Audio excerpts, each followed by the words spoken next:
wildland fire, approximately 2 acres and growing. Exit to tanker 15, being Rhode. Holding, you want to get the brush truck up? You can show Caroline on scene, requesting assistance.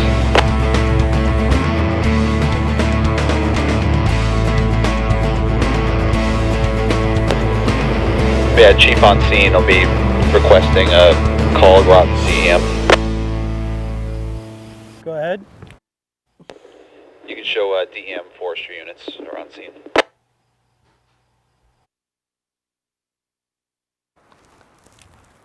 Good afternoon, Chief. Hey, good afternoon, Oni. Thanks for coming out. Hey, thanks for having me. Always used to help. So what do you guys got going on today? Well, it looks like we got a fire. It's about an acre and a half in size. It's burning in light leaf litter.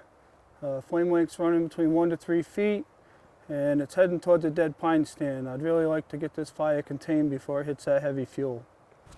Okay, Chief. What's your plan of attack? What we're going to do is we're going to establish a hose lay. We've got the water supply in place, so we're going to do a quick briefing. Guys, bring it in so we can do a briefing.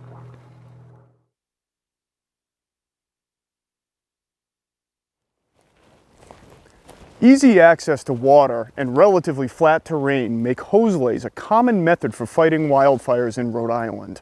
The hose lay strategy is made possible by the hose program that is run by DEM's Division of Forestry.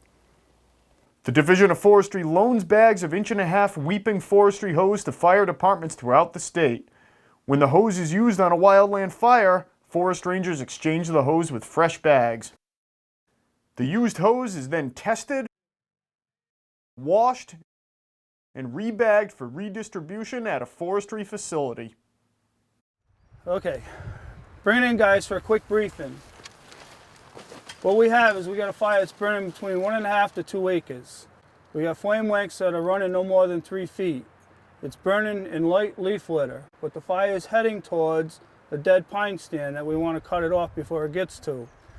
We got a good water supply established, so we're going to use a reverse progressive hose lay to attack this fire. But before we get engaged in that, we have to establish LCES.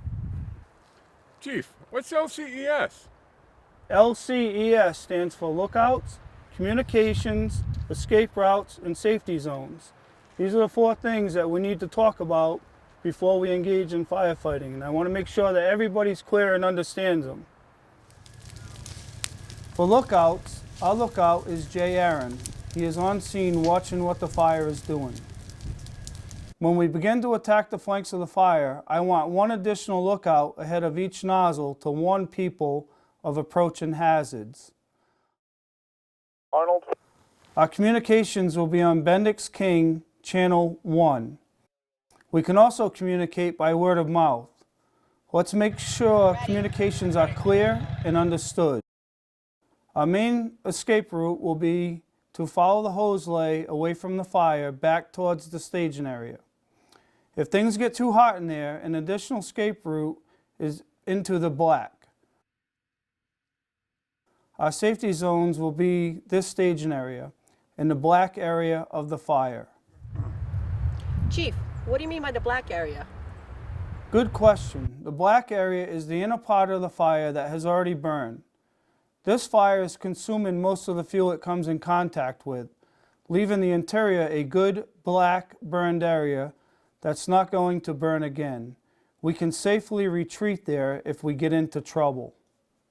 Okay, are there any more questions on LCES? Does everybody understand? Okay guys, we're going to go over the plan of attack. This is a rough drawing of our fire, burning to the northwest. We are here at the staging area. The feed line will run from the staging area and end at a safe distance from the heel of the fire, where the gated Y will be installed. Once the Y is installed, the feed line can be charged. Make sure the Y is in the off position. You guys will be working in 2 groups, 1 bag person, 1 nozzle guy, and a lookout in each group. All right. Run your first length of hose out of the bag the opposite direction of the fire, back towards the feed line. Chief, why would we run the hose away from the fire? Good question. The reason why we reverse lay is because you never want to get ahead of your fire with an uncharged line. If you deploy the hose length towards the fire without being able to extinguish the fire's edge, you risk the fire running across the hose and damaging it. You also put yourself in danger by not being anchored to the heel of the fire. So the first length of hose is reverse laid and then brought back to the Y before being charged. At this point, you can attach your leader and nozzle. The forestry hose uses really simple quarter turn connections. There's no male or female ends. Just line them up and give them a turn. When the nozzle man is ready, the Y can be slowly opened. Here's the pot where you put the blue to the red. First thing you want to do is find good anchor points. On this fire, our best bet is to anchor right to the heel of the fire and suppress and wet the fire as you go.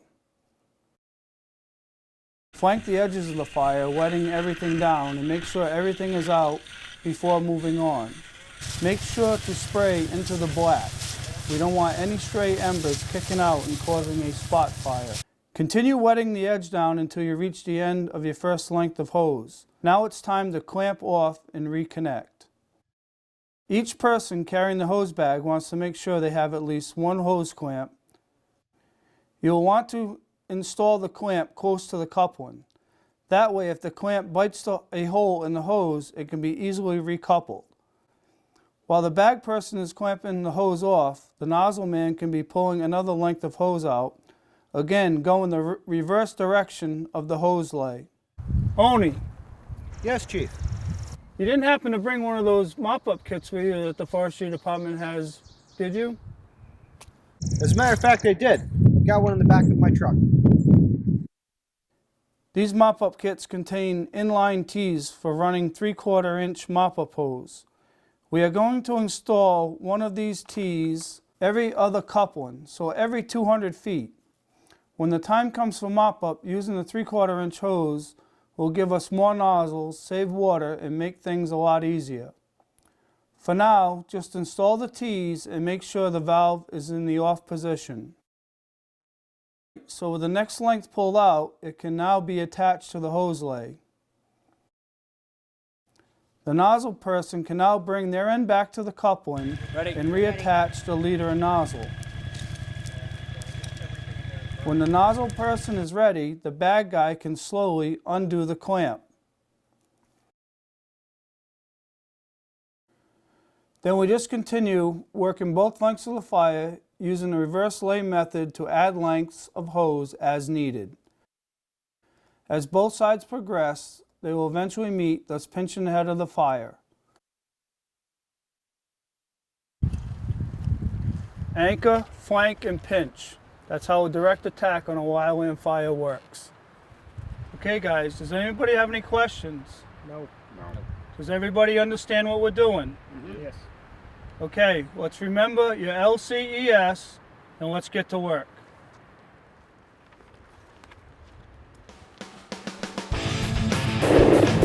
Western Coventry brush unit responding.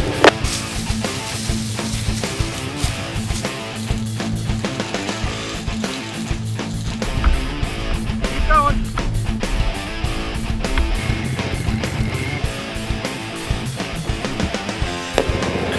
And Watch Hill Fire Department will be responding. Break.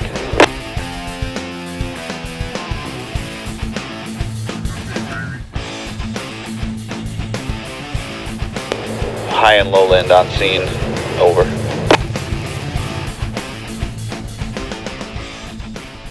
It's important to remember that even though forestry hose weeps to help protect it, it can still burn. The hose needs to be kept away from burning material, and if you need to go into the black, wet your way in to avoid damaging the hose. When it's time to take the hose out of the woods, make sure to properly figure eight it.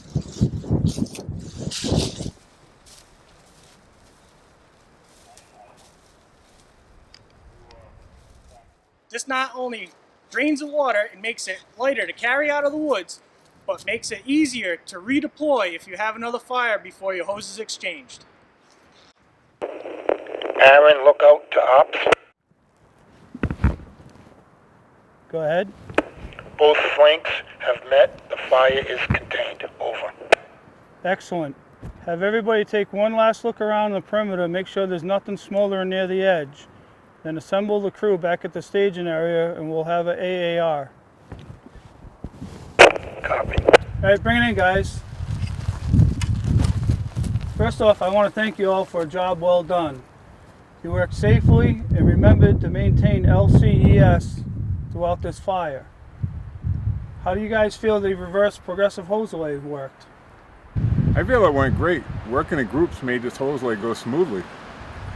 And having a lookout with each group was really helpful. They let us know what was ahead of us and what to be aware of. It seems using the reverse lay method, we actually use less hose than other fires I've been on, which means there'll be less hose to roll up and carry out of the woods. And more importantly, we stopped that fire before it reached that dead pine stand. It would have took a lot more resources to extinguish the fire, plus it would have put firefighters at more of a risk. Only, do you have anything you want to add? No, I don't, Chief. Everybody did a great job today, and that was a perfect example of the reverse progressive hose lay. All right, but the work isn't over yet. Now it's time for everybody's favorite part. Yep, and don't forget to hydrate and maintain LCES.